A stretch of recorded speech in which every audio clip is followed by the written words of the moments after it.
Eu quero saudar os queridos irmãos com a graça e a paz do Senhor Jesus. Amém?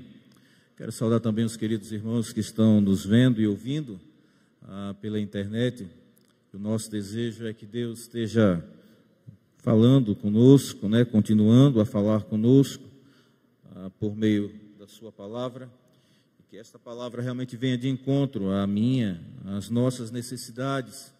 E assim Deus nos mostre, nos dê uma orientação, uma direção, para que nós possamos viver dias melhores, Não é dias sem dificuldades, mas são dias melhores.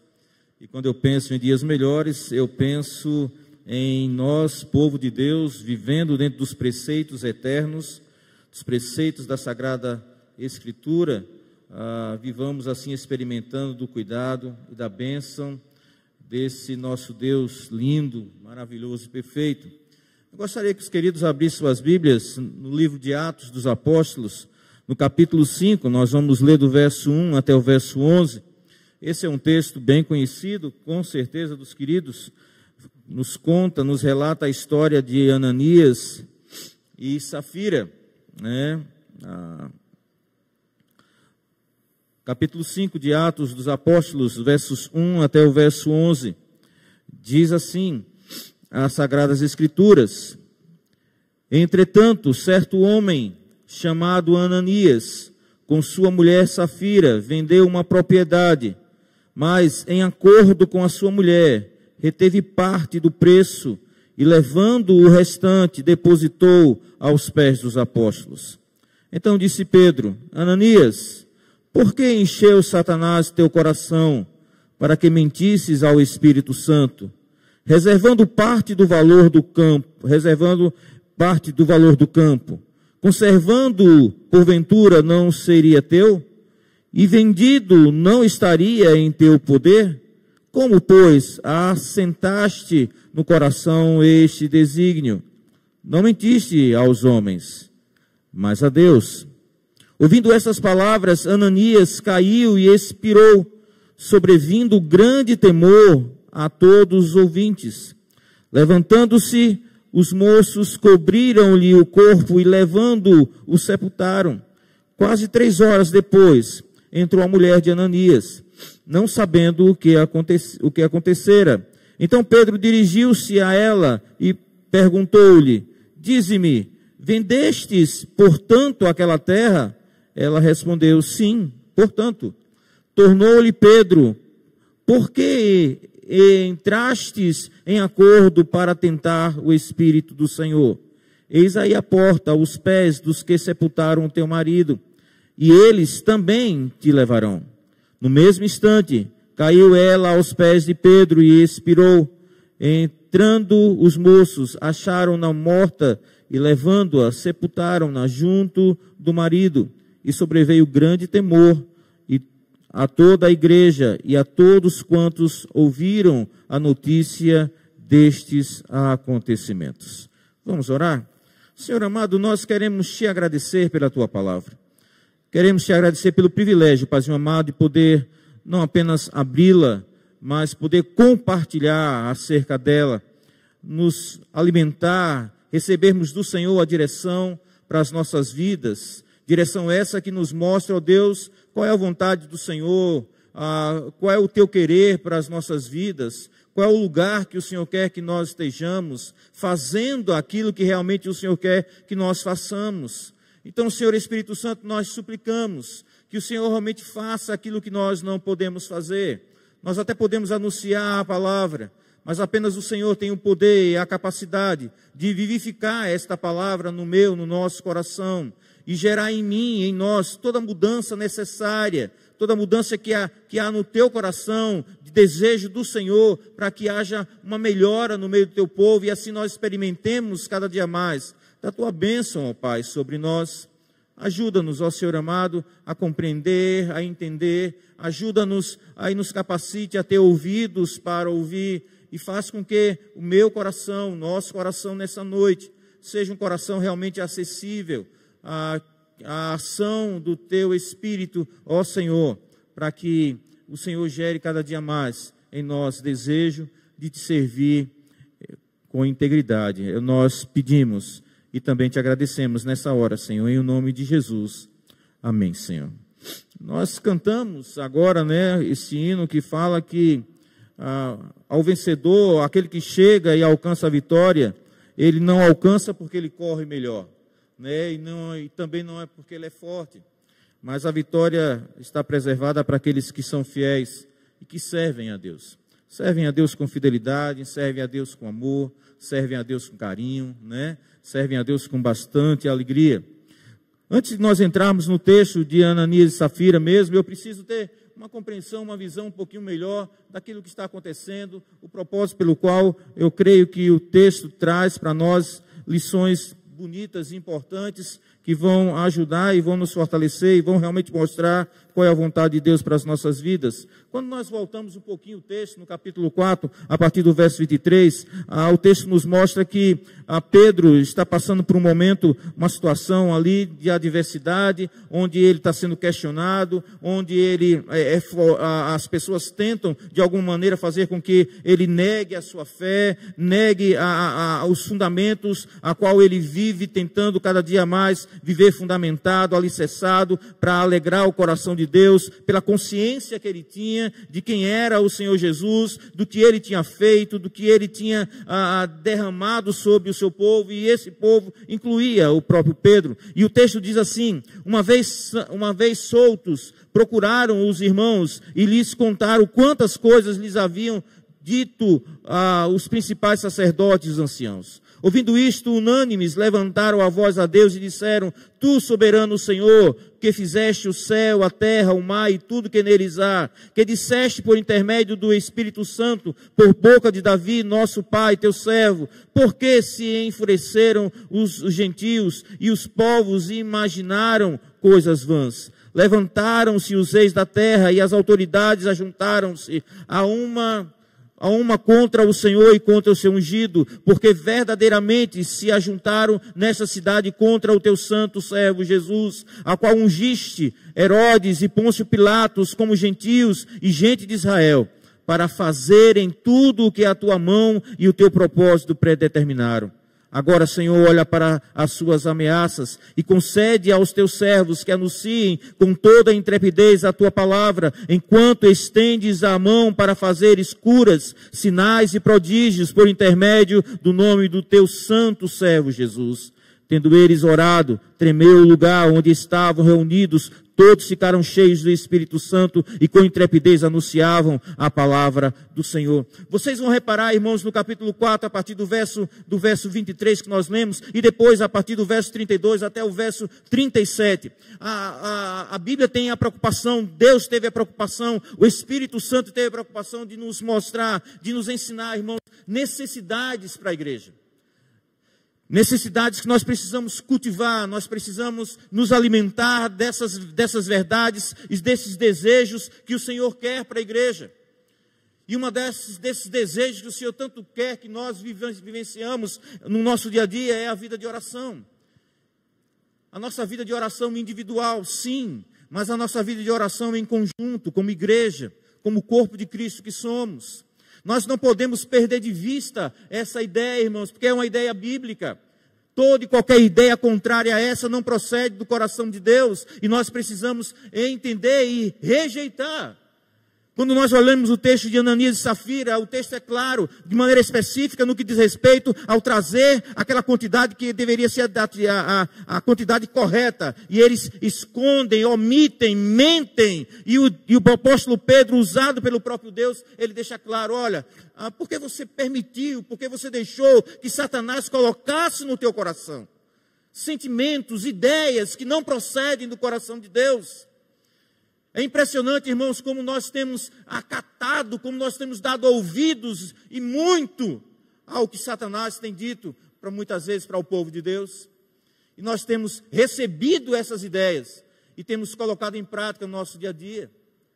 Isso não diz respeito apenas aos nossos dízimos e ofertas, mas diz o nosso desejo de estar juntos em comunhão como igreja, nós estarmos juntos em oração, nós sairmos para evangelizar, nós fazermos a nossa parte. E Satanás, ele trabalha nesse aspecto. É interessante que, se você for olhar o texto, e tem alguns outros textos, o apóstolo Paulo escrevendo na igreja de Corinto, ele deixa claro em determinado momento, ele diz assim: olha, eu muitas vezes fui açoitado, eu fui ridicularizado, passei por situações de adversidades e lutas tremendas, lutas exteriores. E muitas vezes a igreja tem experimentado de perseguições externas, que vêm de fora. Mas o apóstolo deixa claro, irmãos, que pior do que as perseguições externas são as dificuldades que nós enfrentamos internamente. Pior do que as perseguições que vêm de fora são as coisas que acontecem dentro das nossas igrejas, dentro do corpo de Cristo. Porque se a gente repara bem, as perseguições para o povo de Deus, para aqueles que são de Deus mesmo, e a Bíblia relata, as perseguições na verdade serviram para fortalecer a igreja, para colocar a igreja no prumo certo, para colocar a igreja no centro da vontade de Deus, né? As situações de lutas e dificuldades não fizeram com que eles abrissem mão do evangelho, pelo contrário, firmaram mais os pés deles. Isso aconteceu na igreja primitiva, né? Quando a igreja estava perseguida, quando a igreja estava sendo perseguida, é exatamente aí nesse momento que a igreja começa a se expandir e eles saem para proclamar o evangelho. No texto de Atos que nós lemos, e agora aqui também no capítulo 4, a partir do verso 32, quando o apóstolo Lucas apresenta a ideia de uma comunidade cristã, ele diz, da multidão dos que creram, era um coração e a alma, a unidade.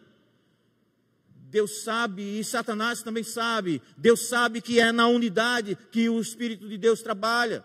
A igreja se fortalece quando nós estamos unidos, irmãos, no mesmo pensamento, no mesmo propósito, na mesma motivação, com a mesma alegria, com o mesmo desejo, com a mesma ânsia de querer ver as coisas acontecerem. E Satanás, trabalhando o contrário, ele vai trabalhar isso dentro das nossas igrejas.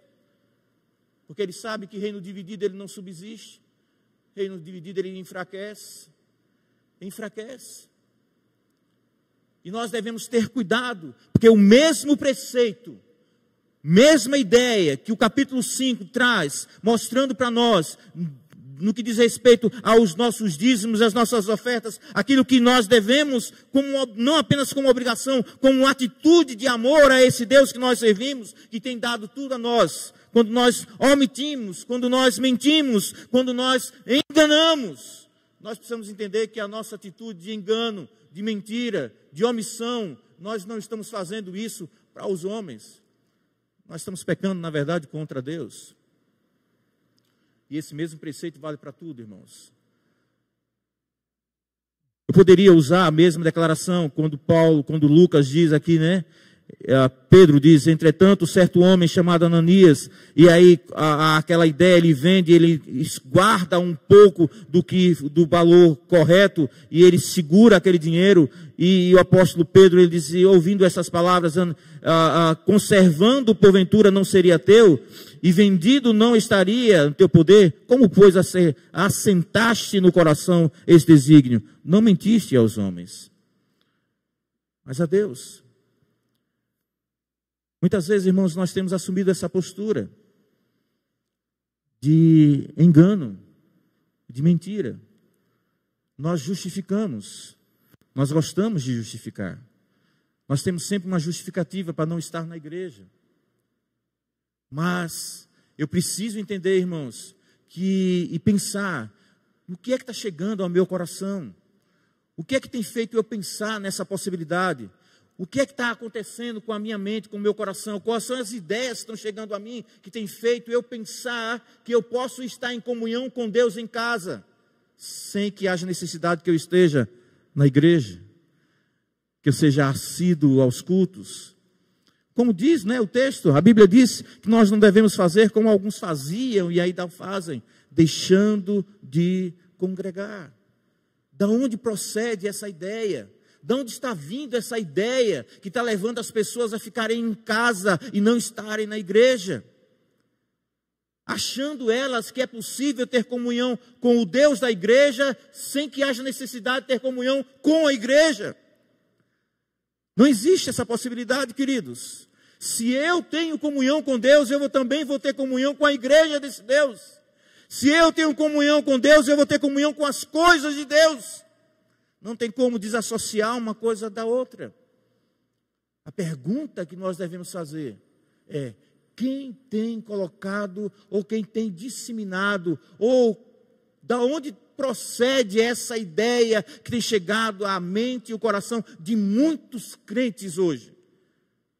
Que eu não preciso estar em casa, ou que eu não preciso estar na igreja. Da onde procede, irmãos, a ideia de que eu posso reter o dízimo? De onde procede a ideia de que eu não preciso ir para o culto de oração? E eu posso ainda pensar que eu estou bem com Deus e que minha comunhão com Deus está legal. Segundo o texto de Ananias e Safira, o apóstolo Pedro deixa claro que essas ideias vêm de alguém que quer destruir a igreja, que quer destruir você, que quer impedir que você experimente algo mais de Deus, quer tirar de você as bênçãos do Senhor. As bênçãos do Senhor. E eu gostaria muito que nós pensássemos sobre isso. Nós avaliássemos as nossas vidas e as nossas motivações, queridos. As nossas motivações. A igreja do Senhor Jesus hoje tem sido uma igreja extremamente fragilizada, né? Uma igreja fraca, uma igreja que fala de um Deus poderoso, e Ele é, mas é uma igreja sem poder. É um Deus que liberta, é um Deus que cura, mas muitas vezes o que nós mais temos visto nas nossas igrejas são pessoas enfermas de todas as áreas, enfermas fisicamente, enfermas emocionalmente e enfermas espiritualmente. A palavra de Deus, o evangelho do Senhor, que é o poder de Deus, parece que perdeu a sua força. Não, mas não foi o evangelho que perdeu a sua força. São aqueles que proclamam esse evangelho que perderam a sua comunhão, a sua intimidade com Deus. Pedro, lá em Atos dos Apóstolos, cheio do Espírito Santo, abria a boca e enquanto a igreja era perseguida, Deus só acrescentava aqueles que iam sendo salvos. Porque as perseguições, as lutas que vinham de fora, faziam com que a igreja se quebrantasse mais na presença do Senhor, estivesse em uma maior intimidade com Deus. O que é que está acontecendo, irmãos, com a igreja do Senhor Jesus? O que é que está acontecendo com as nossas vidas? Com as nossas vidas. O texto de Ananias, o texto fala de capítulo 4, versículo 32 e diante, assim, verso 33 por diante, diz: com grande poder os apóstolos davam testemunho da ressurreição do Senhor Jesus, e em todos eles havia abundante graça, pois nenhum necessitado havia entre eles, porquanto os que possuíam terras ou casas, vendendo-as, traziam os valores correspondentes e depositavam aos pés dos apóstolos. Então se distribuía a qualquer um à medida que alguém tinha necessidade. E o texto mostra, a Bíblia teve a preocupação, Lucas teve a preocupação de mostrar o exemplo de Barnabé.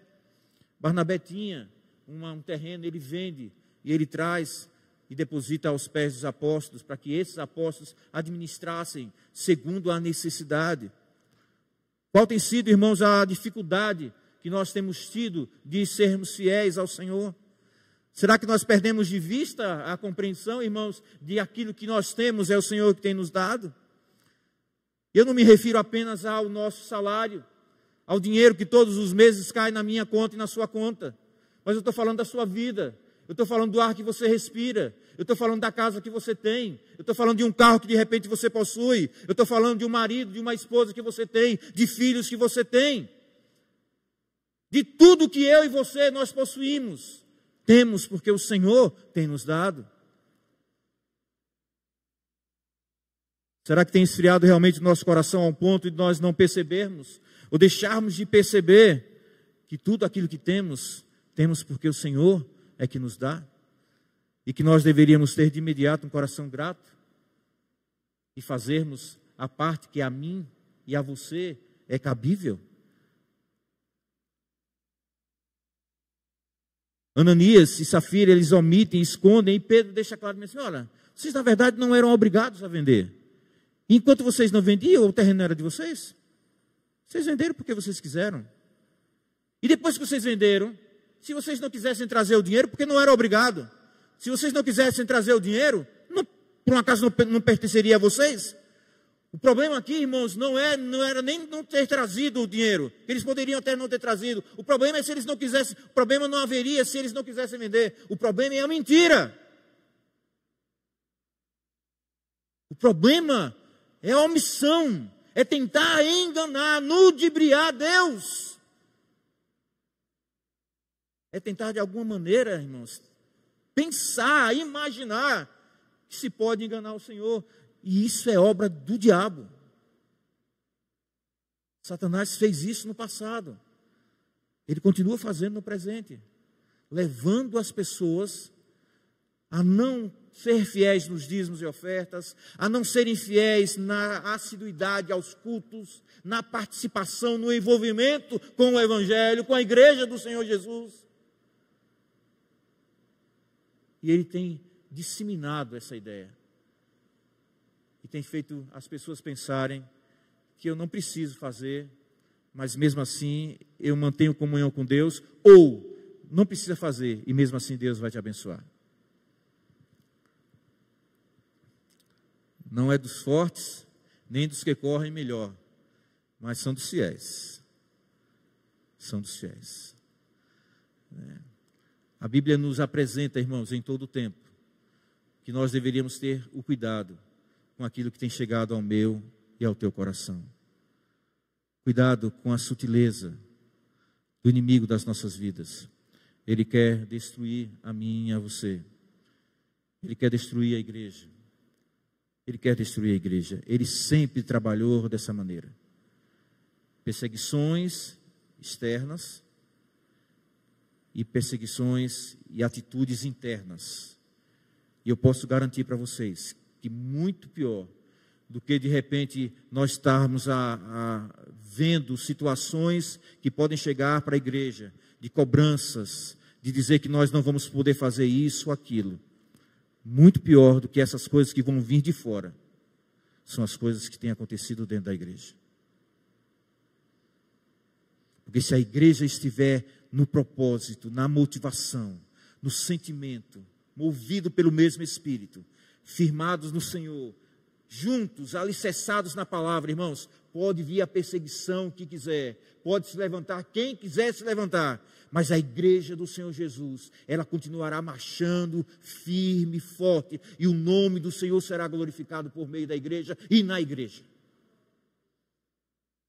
O problema não são as perseguições de fora, o problema é o que está acontecendo na vida da igreja, na intimidade da igreja, nos propósitos, nas motivações, nos conceitos que têm sido disseminados, têm chegado a mim e a você, e que têm atrapalhado o bom andamento da igreja. O bom andamento da igreja. Romanos, no capítulo 16, eu vou terminar. Romanos 16, versículos 17 a 20. Romanos, capítulo 16, versículos 17 a 20. O apóstolo Paulo diz: rogo-vos, irmãos, que noteis bem aqueles que provocam divisões e escândalos em desacordo com a doutrina que aprendestes. Afastai-vos deles, porque estes tais não servem a Cristo, nosso Senhor, e sim ao seu próprio ventre, e com suas palavras e lisonjas enganam o coração dos incautos, pois a vossa obediência é conhecida por todos. Por isso me alegro a vosso respeito, e quero que sejais sábios para o bem, e simples para o mal. E o Deus da paz, em breve, esmagará debaixo dos vossos pés a Satanás.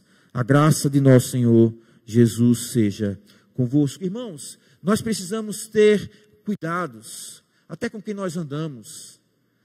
Tenha cuidado com quem você anda. Porque tem gente aí no meio das nossas igrejas, irmãos, falando e tentando incentivar você. Não vai para a igreja não. Tem, irmãos, não se enganem. Porque tem muita gente que está crendo que é dessa maneira. Você pode estar em casa e você estar bem com Deus. Então, não precisa ir. Assim como eu, fique em casa e você pode ter comunhão com o Senhor. Cuidado, irmãos. Cuidado com as ideias que estão sendo passadas. Cuidado, que nós voltemos para a palavra de Deus e que seja ela que vai nos orientar. Gálatas, capítulo 1, o apóstolo Paulo escrevendo à igreja da Galácia. Gálatas, capítulo 1, versículos de 6 a 9. O apóstolo Paulo, ele diz assim. Gálatas, capítulo 1, versículos 6 a 9. Admira-me que estejais passando tão depressa daquele que vos chamou na graça de Cristo para outro evangelho, o qual não é outro senão que há que vos perturbam e querem perverter o evangelho de Cristo. Mas ainda que nós, ou mesmo um anjo vindo do céu, vos pregue evangelho que vá além do que vos temos pregado, seja anátema. Assim como já dissemos, e agora repito, se alguém vos prega evangelho que vá além daquele que recebestes, seja anátema, seja maldito. Satanás está anunciando ideias contrárias à palavra do Senhor. Ele fez isso lá com Ananias e Safira, dizendo para eles: olha, vocês não precisam, na verdade, ser fiéis. Vocês podem, levam um pouco do dinheiro, seguram o outro, né? Ou então vocês dão um mês, e no outro mês você não dá, e aí você pode ficar dando os dízimos um mês e o outro mês não, né? Por várias justificativas. Ah, eu não dou porque a igreja não está fazendo isso, porque a igreja de repente pode estar fazendo isso, e eu gostaria que fizesse isso. Se você está dando, se você está trazendo aquilo que é de Deus, você não tem que estar preocupado qual é a direção que o dinheiro está dando, não, irmãos. Se preocupe com a sua fidelidade com o Senhor, faça a sua parte. Se você está dando no intuito de querer, eu estou entregando, mas eu quero que seja feito o que eu quero, está fora do padrão de Deus. Está fora do padrão do Senhor. Que nós possamos ter cuidado. A minha palavra nessa noite é, irmãos, nós queremos, desejamos as bênçãos do Senhor. Tenho certeza. Todos nós queremos ir para o céu, todos queremos experimentar da bênção do Senhor, queremos experimentar da prosperidade bíblica que vem de Deus, dos livramentos, né? Das muitas bênçãos que o Senhor tem prometido para nós. Mas, queridos, observem a palavra do Senhor. As bênçãos prometidas, eu sempre digo lá na congregação, observe, eu ainda não vi. Se vocês encontrarem alguma promessa desvinculada de um mandamento, por favor, me mostrem. Eu ainda não vi. Todas as vezes que a Bíblia diz, olha, tem uma promessa para você, pode reparar, Deus também está requerendo algo de você. Ou seja, a promessa de Deus vem sobre a vida da igreja, sobre minha vida, sobre a sua vida, mas isso vai requerer de mim e de você fidelidade. Fidelidade à palavra, porque fidelidade à palavra é fidelidade ao Deus da palavra. É fidelidade ao Deus da palavra. Então, eu gostaria muito, irmãos, que Deus trabalhasse nos nossos corações, né? Isso começar no meu, né? Nos nossos corações de uma maneira geral, para que no decorrer dos nossos dias nós possamos nos quebrantar mais na presença do Senhor.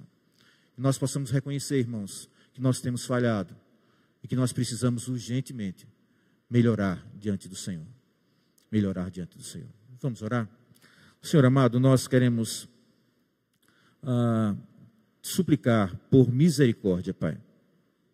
Misericórdia sobre as nossas vidas. Misericórdia sobre a vida da igreja, Deus. Senhor amado, a Tua palavra diz que, usando o Teu servo, o apóstolo Paulo, que Satanás, o príncipe deste século, tem cegado o entendimento dos incrédulos. Ó Deus, não nos faz fazer parte desse grupo de incrédulos, daqueles que desacreditam da palavra, daqueles que creem na palavra apenas pela metade. Que nós possamos entender, ó Deus, qual é a Tua vontade, vontade que está revelada nas Sagradas Escrituras, e que nós possamos desejar ser fiéis a esse Deus que se revela, que se revelou a nós, que fez o que nós não podíamos fazer por nós mesmos. O Senhor morre na cruz, o Senhor ressuscita, o Senhor nos conquista, o Senhor nos lava, o Senhor nos redime, o Senhor prepara um lugar para nós, o Senhor nos levará para estarmos juntos com o Senhor. Como nós lemos hoje no texto de Isaías, falando da Nova Jerusalém, não precisaremos mais de lua minguante, nós não precisaremos mais de sol, porque a presença gloriosa do Senhor é que irá iluminar todo aquele lugar.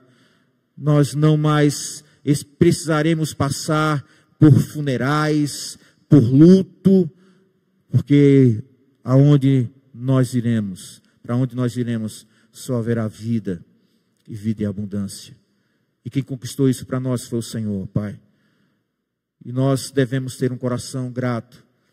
E, ó Pai, que a Tua igreja, aqueles que têm permanecido fiéis no propósito, na unidade que o Teu Senhor tanto deseja, ó Senhor amado, que nós possamos orar mais, interceder mais e clamar ao Senhor, que o Senhor abra os olhos daqueles que têm estado distantes, que o Senhor quebrante os corações daqueles que têm seus corações endurecidos ou obscurecidos por ideias, por pensamentos, por sentimentos que não procedem do Senhor, Pai. Em nome de Jesus. Ó Deus, nós clamamos pela Tua igreja, nós clamamos pelo Teu povo, que o Senhor Espírito Santo, que o Senhor haja no meio da Tua igreja, e o Senhor traga, ou nos faça entender e experimentar do que a Tua palavra diz, que nós sejamos, ó Senhor amado, trabalhados pelo Senhor, e que haja convicção de pecado, que haja convicção de juízo, que haja convicção, ó Deus, de pecado, de juízo e de justiça. Que haja, Senhor Jesus, compreensão do Teu desejo para nós, do Teu desejo para nós. Abençoa-nos, ó Deus, como igreja. Abençoe aqueles que estão a nos ouvir, ó Pai. Que eles sejam trabalhados pelo Senhor, Pai, em nome de Jesus. E que eles percebam a necessidade deles retornarem, fazerem o caminho de volta, não para agradar ao pastor Emanuel, não para agradar o conselho da igreja 12 de agosto, mas eles precisam retornar em atitude de gratidão ao Deus que salvou a vida deles, ao Deus que lavou, regenerou, comprou, né, e tem preservado, ó Deus, e tem soprado sobre eles fôlego de vida. Que eles possam estar fazendo o caminho de volta, e nós possamos sim, ó Deus, ter a igreja cheia, pessoas que comungam da mesma fé, do mesmo propósito, da mesma motivação, e assim nós possamos ver o reino do Senhor ser proclamado, ser anunciado com autoridade, porque a Tua palavra também nos diz, ó Deus, que o mundo saberá que realmente nós somos do Senhor, quando o mundo perceber essa unidade no meio da igreja. Até isso, Deus, Satanás tem trabalhado e tem nos afastado, tem nos distanciado uns dos outros, e isso é uma maneira que ele tem de quebrar a nossa comunhão. Então, Senhor amado, que o Senhor mesmo seja aquele que repreenda toda a ação do diabo, Deus, no meio da Tua igreja. Em o nome de Jesus nós oramos e agradecemos. Amém, Senhor.